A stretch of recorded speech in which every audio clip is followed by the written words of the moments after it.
Hello and welcome to the fifth and the last lecture of section 2, IAM Best Practices.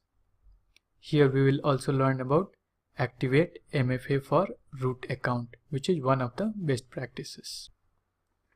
Let us see IAM Best Practices. Reduce or remove use of root user for day-to-day activities. So as already discussed, root user is the most powerful user with unrestricted access of AWS. So if you are not using it on a day-to-day basis, it means you are ensuring that your credentials are safer. If you are using it for day-to-day activities, chances of it getting leaked becomes higher. So avoid using it. So you might be thinking, so if you are not using the root user, what's the alternative for this? Yes, you can create users with admin privileges for your AWS account. We have seen this in second lecture of this section. Don't share user credentials among team members. Create individual users. So if something goes wrong, or if someone has created a blunder, you can fix the responsibility on the specific user. But if you are sharing credentials, it means nobody knows who is doing what. Configure a strong password policy. We will see this in a while. Enable MFA for privileged users. We will learn about this in this lecture, how to activate MFA. Rotate or change security credentials regularly, so that even if it has been compromised, the chances of risk becomes lower. Restrict privileged access further with conditions. Manage permissions with groups. Yes, categorize users into groups and assign permissions or policies to groups. This is one of the best practices. Always grant least privilege or permissions to your users or groups. Use IAM roles for Amazon EC2 instances. We have seen this in roles. When you sign up for a new account and log into AWS console, IAM dashboard, you see the security status like this. That is 1 out of 5 complete. There are 4 activities still left that you have to complete to get 5 out of 5. That is all green check marks. These green check marks are not essential for your account operation, but they are recommended as basic security practices. If you remember, when we added one user and a group, the third and fourth were changed to green check marks and we had 3 out of 5 complete. So we got something like this. This was discussed in lecture 2 of section 2, that is in this section. So here you can see users as 1, groups as 1, and after adding this we had this create individual IAM users and use groups to assign permissions as green, and security status 3 out of 5 complete. Now we are left with only 2 warnings: activate MFA on your root account and apply an IAM password policy. We are going to learn how to get these 2 into green check marks. First we will see how to apply an IAM password policy. That is the last one. We will get this first. So for this to be done, here in this left menu you can see one account settings. Here's the account settings, left menu. Click this account settings and you will come across something like this. password policy. Here you define minimum password length as 8 and make sure that at least the top 5 are checked. This allows users to change their own password. This is by default checked, but for the top 4 you need to check mark. And then you need to click apply password policy.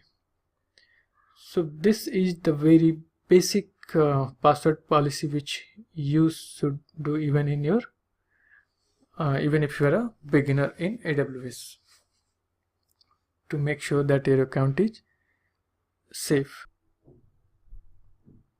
Now we will see how to activate MFA on your root account.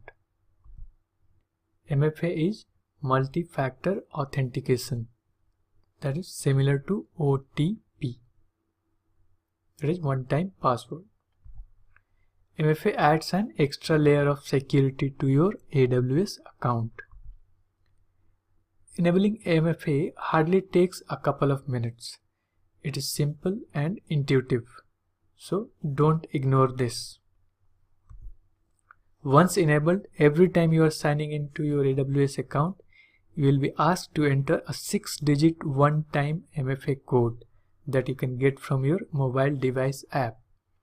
MFA is asked just after entering the user ID and password.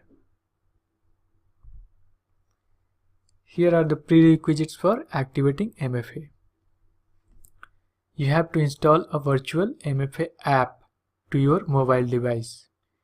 Download any of the below apps from respective stores based on your operating system. Google Authenticator, two-factor authentication. These two apps are there which are available for your Android and iOS. And if any one of you are still using Windows operating system, Authenticator is there for you.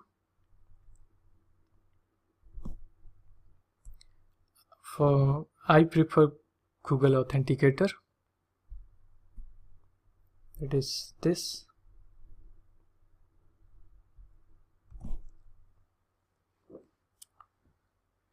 So to activate MFA, you need to log into AWS console and then IAM dashboard. Here we are at IAM dashboard, and then go back to activate MFA on your root account, the second one. The warning is still there. Okay, so here you just click on the pull down menu and you will get manage MFA. Click here on manage MFA. After clicking manage MFA, you will get a child window where there is a default selection, a virtual MFA device. Just click next step and then again you have to click next step. Now here we are assuming that you have already installed the app. So once you are scanning this QR code, your app will provide you with an authentication code, actually 2 authentication code. So first you need to scan this QR code and then you need to enter the authentication code in this text box, the first one. Wait for a few seconds and then enter the second authentication code and then click activate virtual MFA. After clicking virtual MFA, a small child window will appear, then click finish. It means MFA is enabled for your account. So if MFA is enabled and if you are going to log into your account, you will be asked with one MFA code. This is a 6-digit code which you have to enter from your mobile device app, the app which you have installed, that is Google Authenticator, if in case you have installed that.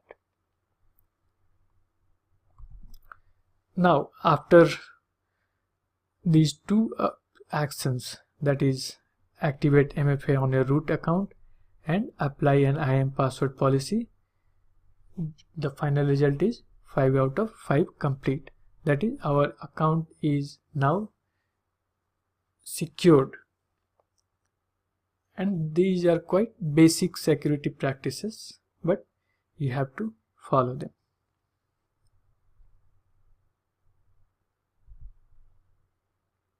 So that was all about IAM security best practices, and now we are at the end of section 2. See you in the next section. Thank you.